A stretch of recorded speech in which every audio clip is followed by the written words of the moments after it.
program of the Sierra Madre Lodge number 19, now Brother Gilbert A. Amaya.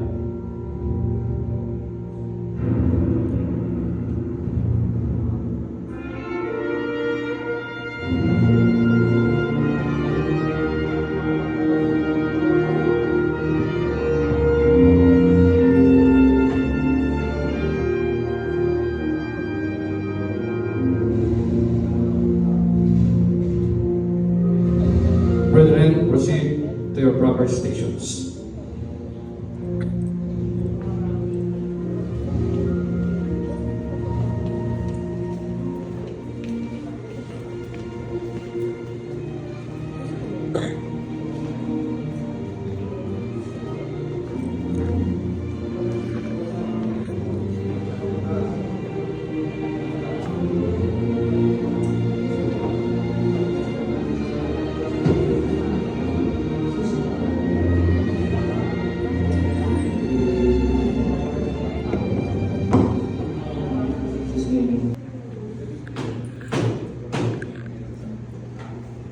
Brother Inside Guardian, inform the Noble Grand that the District Deputy Grand Marshal requests admission.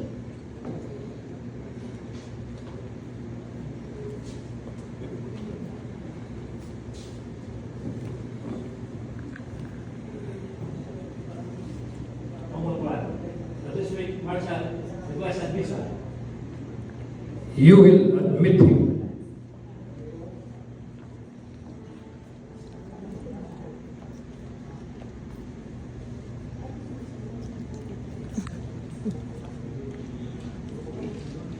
The permission to enter.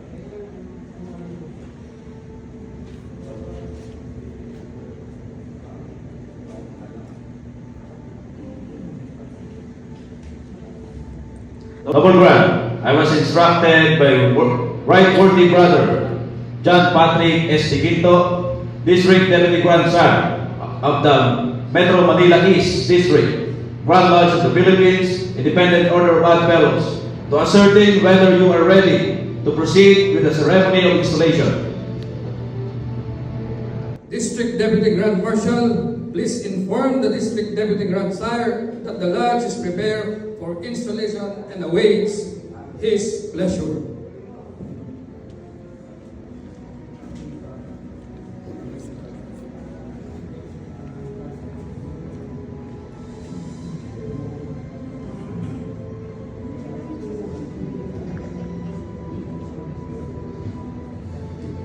Inside Guardian, inform the Noble Grand that the District Deputy Grand Sire with the installation staff is ready to enter.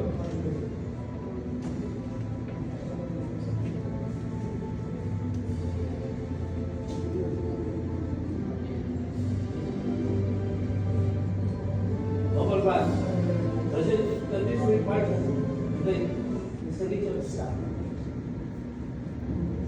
Admit them.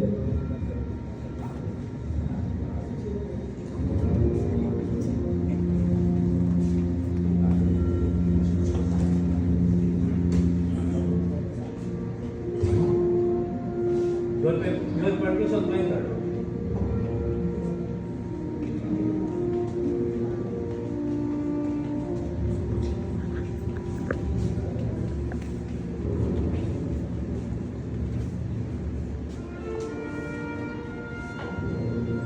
Noble Grand, Right Worthy Brother Patrick S. Tiquito, District Deputy Grand Sir with the installation staff.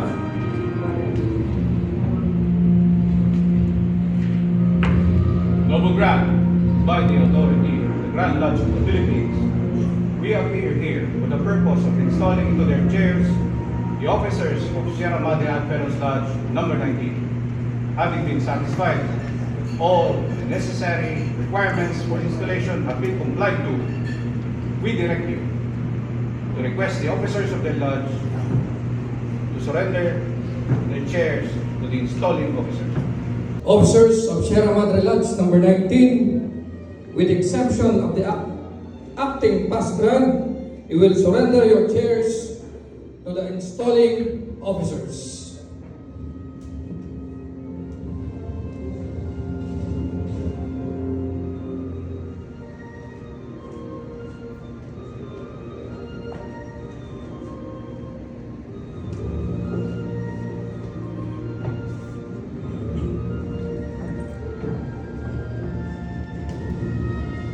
District Deputy Grand Marshal, conduct the installing officers to their stations.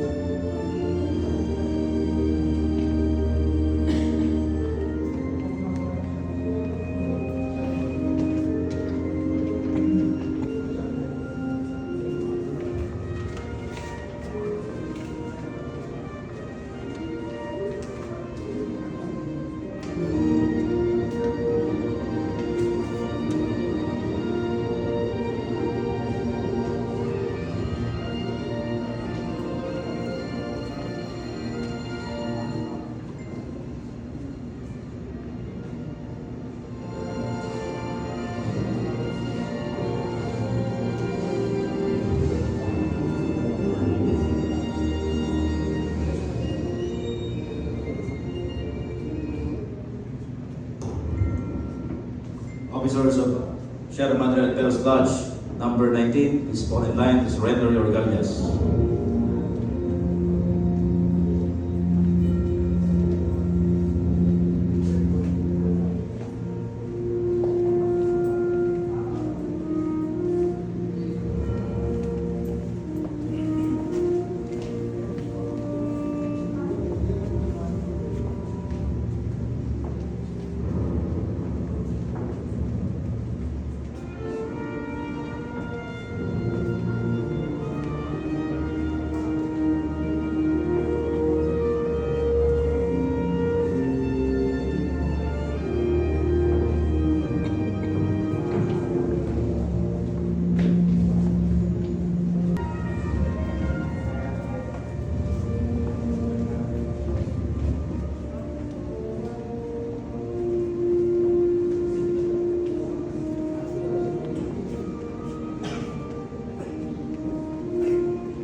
Brother NG. My brother,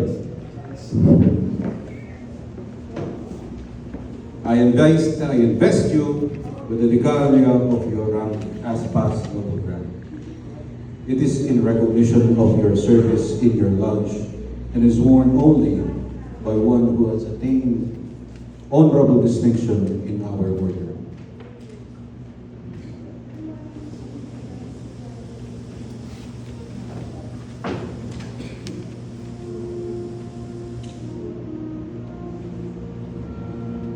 Acting Past Grand, I present to you Brother Gilbert Asi Abaya.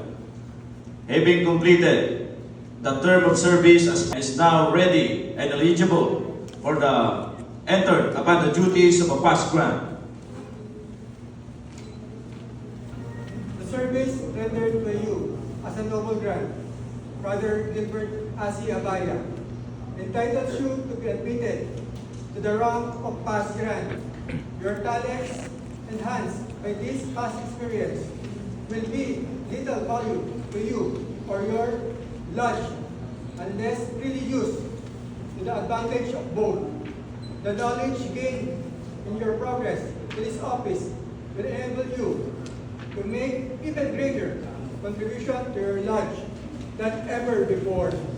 You should perform all your touristic work that pertains to this office and offer counsel and advice when called upon. Regular attendance is important in fulfilling your responsibilities as a past noble grand, Brother Gilbert Asi Abaya. We admonish you to remember that your service to the Lodge is not terminated because of your retirement from the office of the noble grand, but that you are entering upon a potential field of endeavor which will offer many opportunities to serve our beloved order. My brother Gilbert Asi Abaya, as a past noble grand, you are entitled to receive the Grand Lodge degree and to further enlarge the scope of your fraternal efforts. We urge you to take this next step in our fraternity you will assume your station as acting past grand of your lodge for the current term 2026.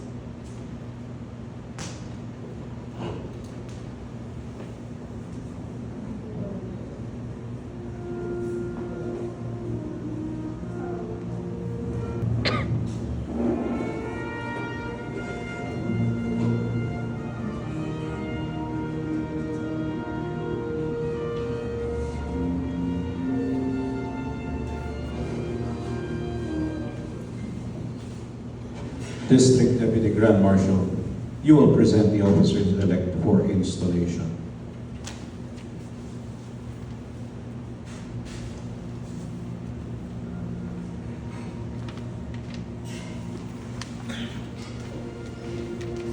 Officers-elect of Sierra Madre at Velos Lodge number 19, armed to my left as your offices are called. Noble Grand-elect,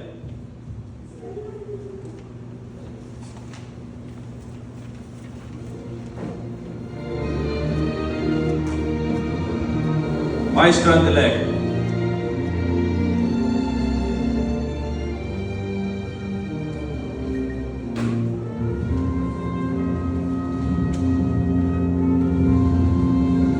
Secretary-elect,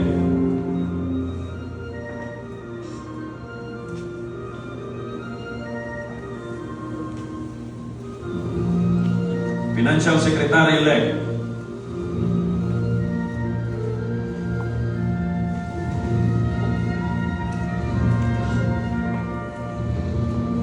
Treasurer-elect,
brothers and sisters, you will retire to your stations.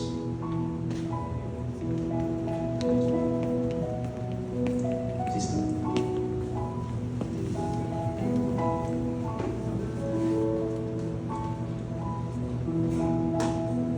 District Deputy Grand Sir, I present to you the elected officers of Sierra Madre at Velos Lodge number 19. They are eligible and qualified to fill their offices for installation. Brothers, do you accept the office to which you have been elected? I do. Brethren, brothers and sisters, are you content with the choice you have made of officers? We are. Officers-elect, will you promise to submit to your charges, to be obedient to the mandates and requirements of the Grand Lodge of the Philippines, to support the regulations of our order, to act with justice towards all members, to increase true fraternity among your members and promote the welfare and harmony of your lodge. Your willingness to conform to the charges and regulations of our order, the proficiency you have made therein, your moral standing, and the voice of a majority of your members entitle you to be installed into the offices to which you have been elected by the members of your lodge. Officers-elect, you will each rise or raise your right hand and repeat after me.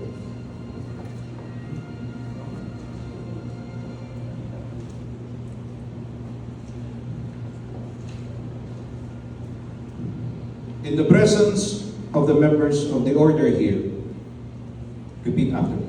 In the presence of the order,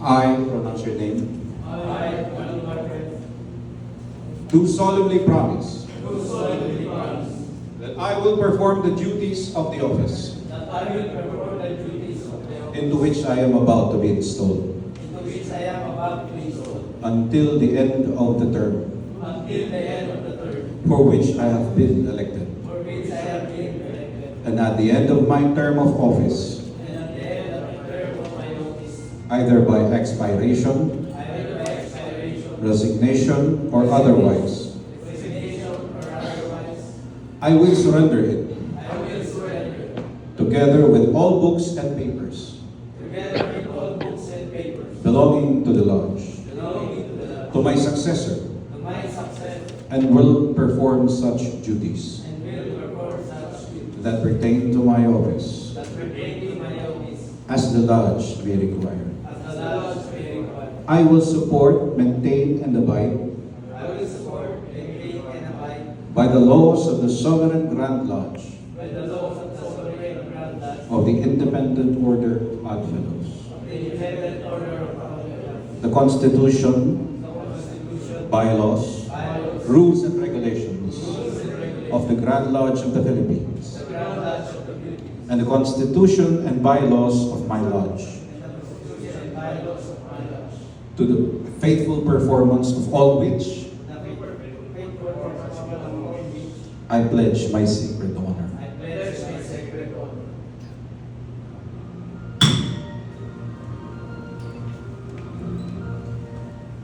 District Deputy Grand Marshal, you will seat the officers-elect except the Noble Grand, who you will present to me for installation.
District Deputy Grand Czar, I present to you Brother Sandy Mendoza Selvo, Noble Grand Elect for installation.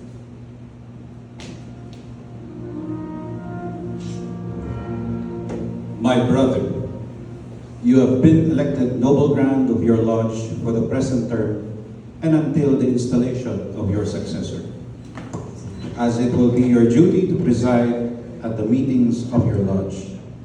Much of the peace harmony, and prosperity thereof will depend upon you.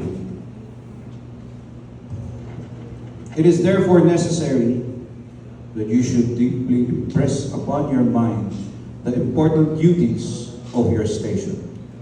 Beside being mindful of our laws, it is also your responsibility as noble grand to enforce them. Will you strive to do so?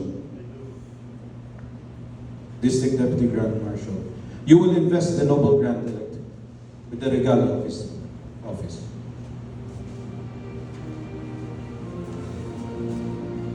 Brother N.G. Sani Servo, I invest you with the regalia of your office.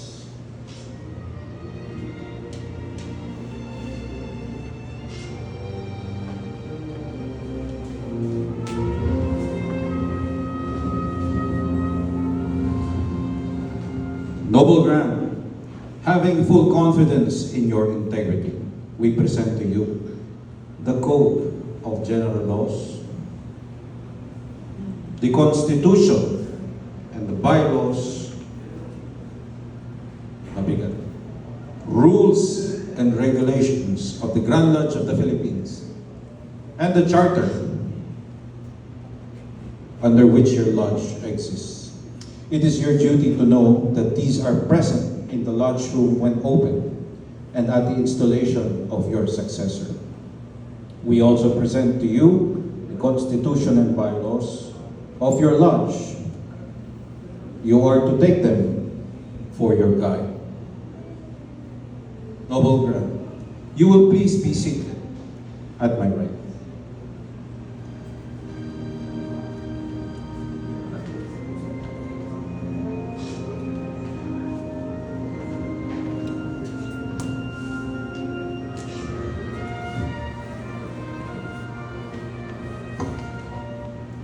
District Deputy Grand Marshal, you will present the Vice Grand Elect to the District Deputy Grand Warden for installation.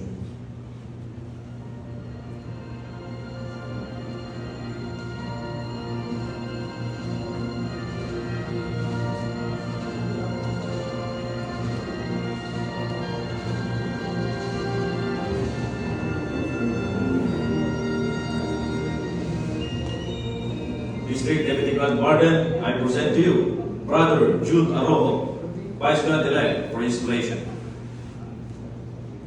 My brother, you must carefully attend to this court of order of your lodge room and strictly administer the obligation to the candidates for membership for posting to be done by the past grand or past vice grand under direction of the noble grand.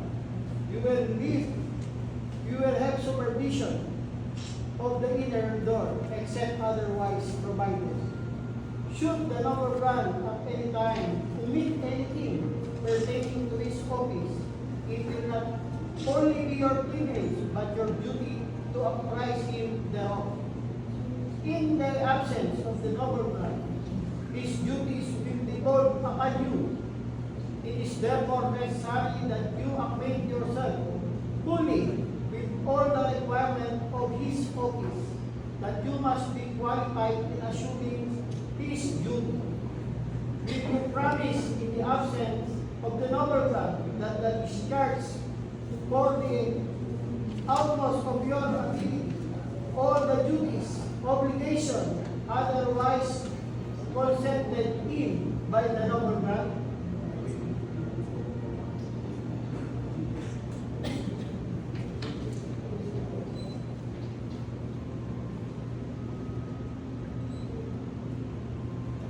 District Deputy Grand Marshal, you will invest the Vice Grand Elect with the regalia of his office.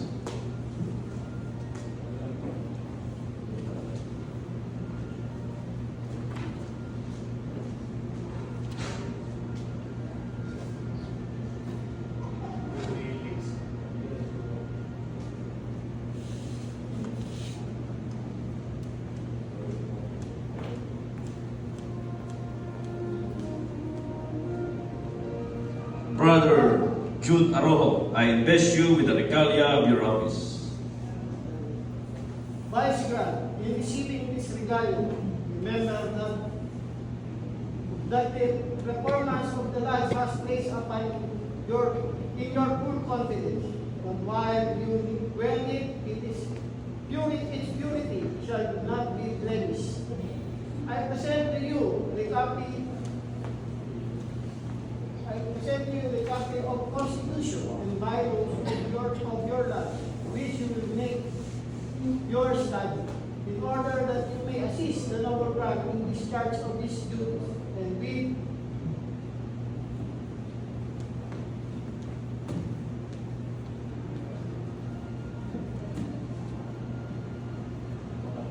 and with this statement, which you are to assist him in the exercise of his authority, you will assume your station as Vice Grand for the present term.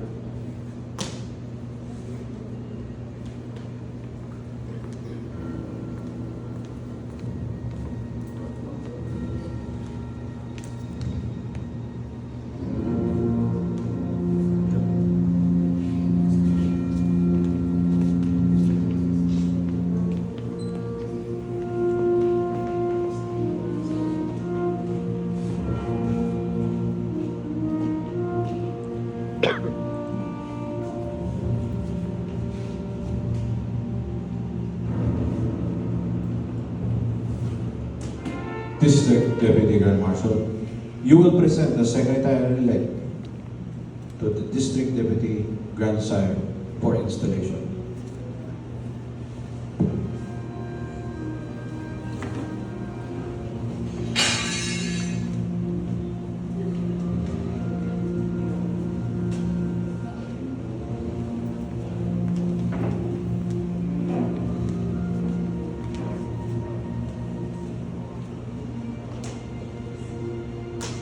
District Deputy Grand Sire, I present to you Brother Mark Takuta, Secretary-elect for installation.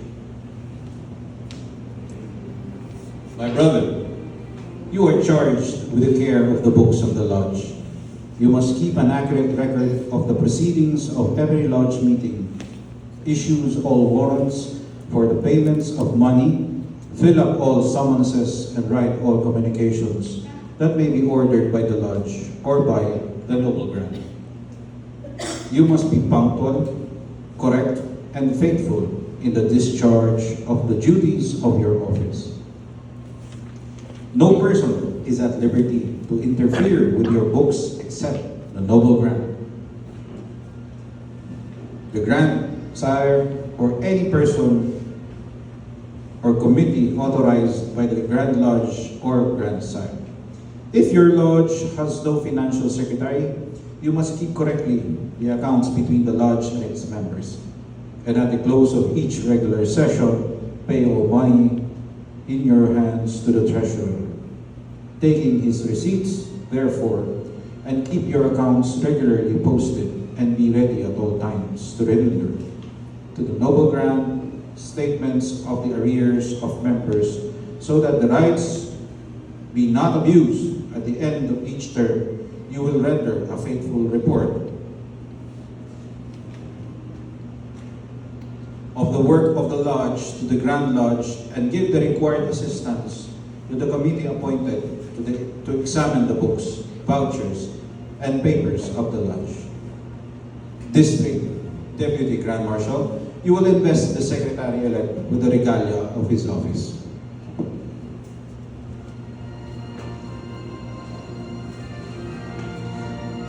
Brother Mark Takuta, I invest you with the regalia of your office.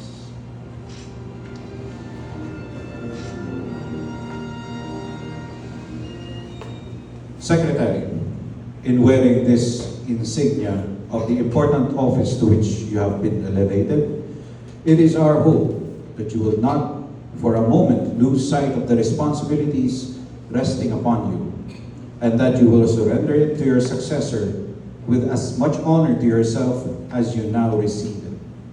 We present to you these books and papers, the property of your office and this seal of the lodge, which is to remain in your official custody for your use and that for the financial secretary, if there be one, You will assume your station as secretary for the term of 1 year as provided by the Code of General Laws.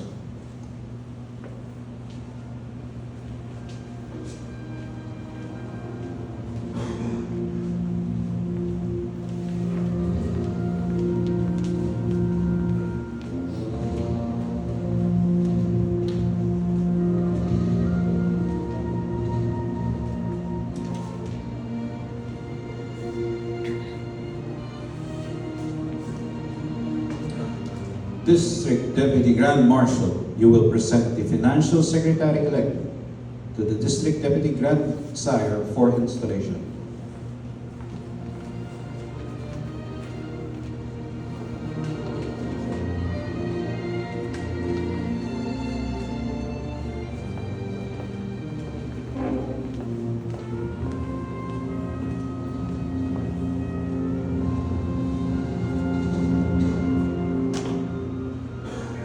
District Deputy Grand Sire, I present to you Brother Eric Abarquez, Financial Secretary-elect for installation. My brother,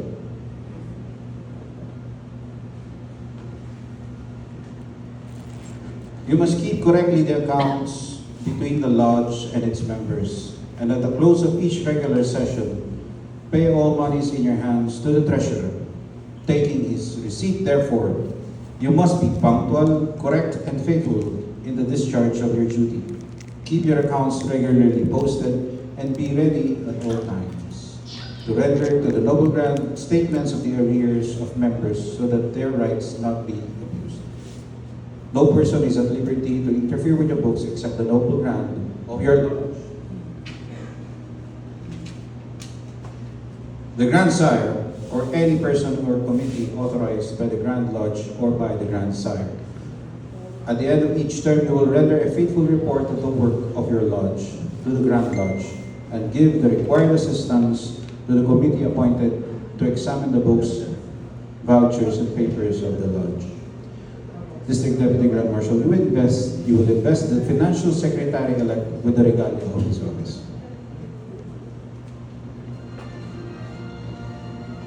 Brother Eric Abarquez, I invest you with the regalia of your office.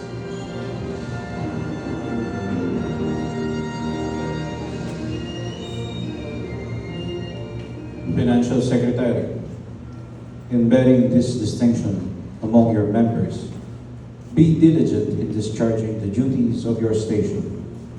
We present to you the books and papers of your office. You will assume your station as Financial Secretary for the term of 1 year, as provided by the Code of General Laws.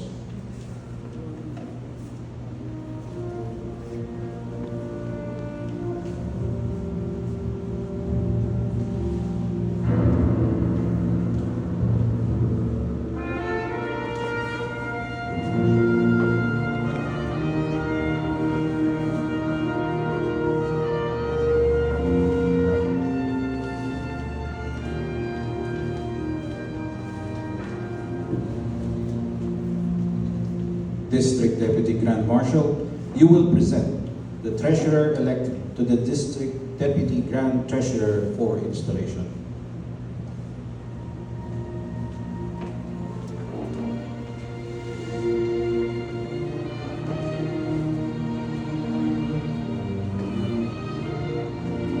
District Grand Treasurer, I present to you Brother Arnulfo Marquez, Treasurer-elect for installation. My brother, you are in charge the funds of your lodge. Be correct, careful, and honest, and secure the lodge against any loss or possibility of loss by or through. You will pay all orders drawn on you by the Noble Grand attested by the Secretary. So you are expected to become accurate accounts so you can inform the lodge of its financial condition or by through you. And you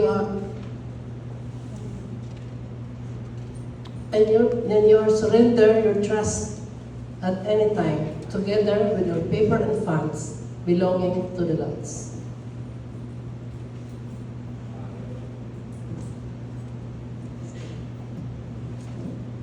District Deputy Grand Marshal, you will invest the treasurer with the regalia of his office.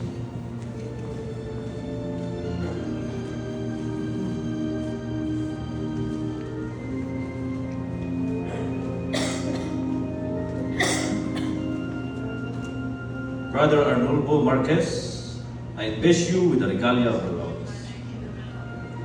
Brother Treasurer, the importance and responsibility of your office will preserve free from tarnish the honor you have pledged. Receive from me the books and papers of your office and assume your station as treasurer for the term of 1 year as provided by the Code of the General Laws.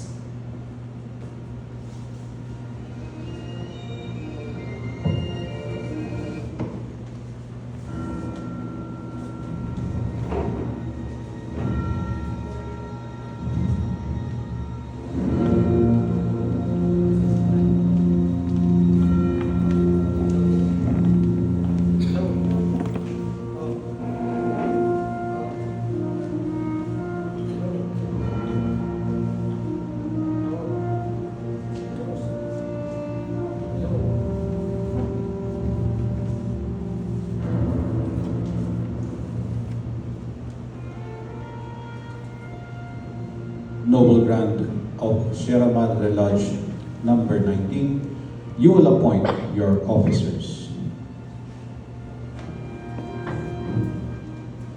As a Noble Grand, newly elected Noble Grand, I appoint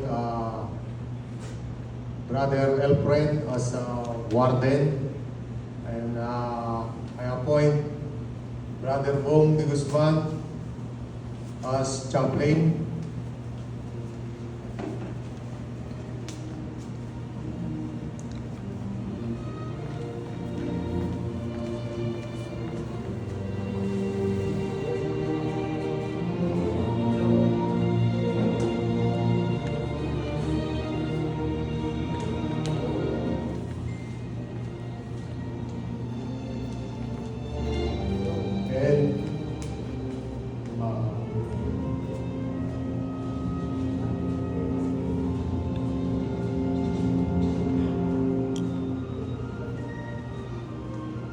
And I appoint as Grand Brother Adjutor de Guzman as chaplain. Doctor. Chaplain.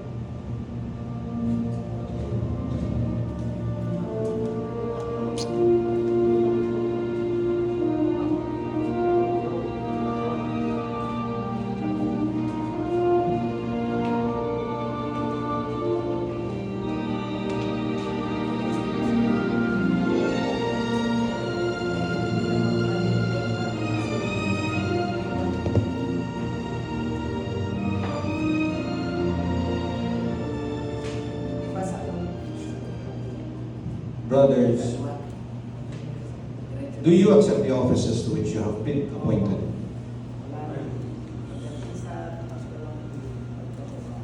Do you promise to perform the duties of your office into which you are about to be installed, to support, maintain, and abide by the laws of the Sovereign Grand Lodge of the Independent Order of Odd Fellows, the Constitution, bylaws, rules, and regulations of the Grand Lodge of the Philippines, and the Constitution and bylaws of your lodge?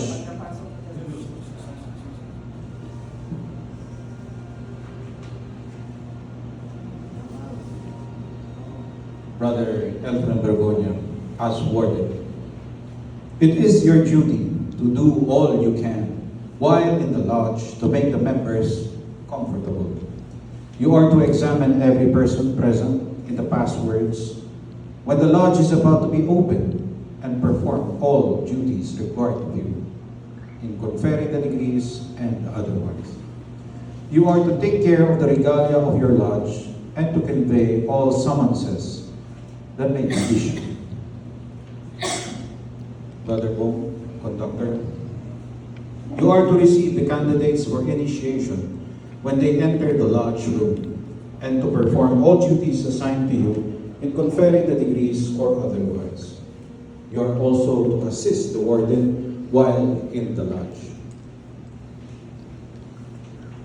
Brother Adjunct, as chaplain, it is your duty to conduct the devotional exercises of your lodge and to perform such ritualistic work as appertains to your office. You are also to perform all duties the order may enjoin.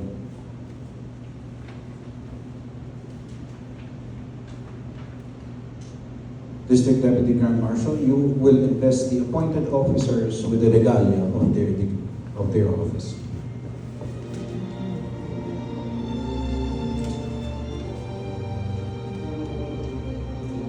Brother Warden, I invest you the regalia of your office.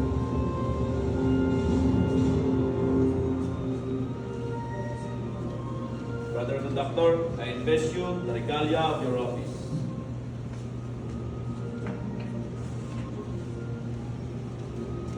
Brother Chaplain, I invest you the regalia of your office.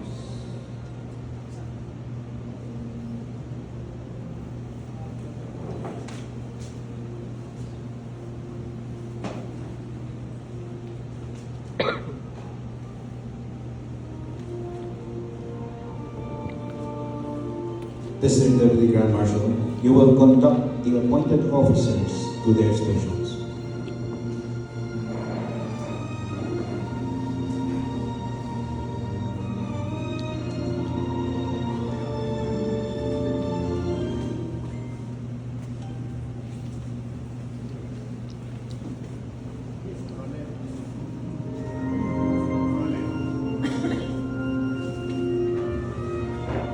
District Deputy Grand Chaplain would invoke the divine blessing.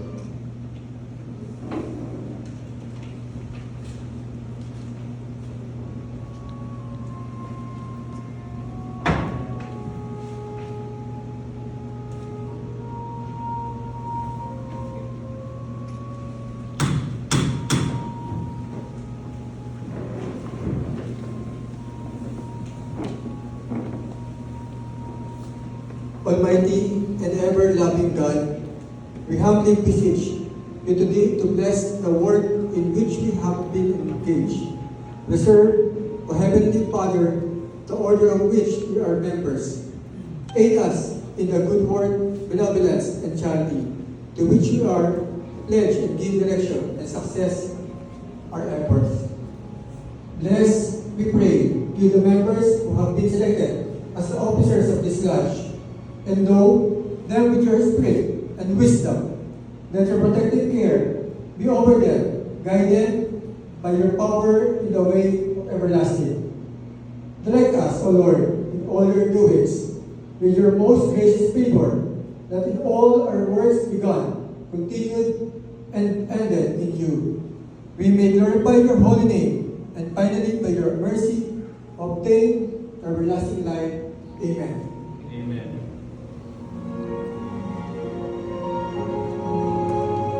District Deputy Grand Marshal, we will conduct the chaplain to his station.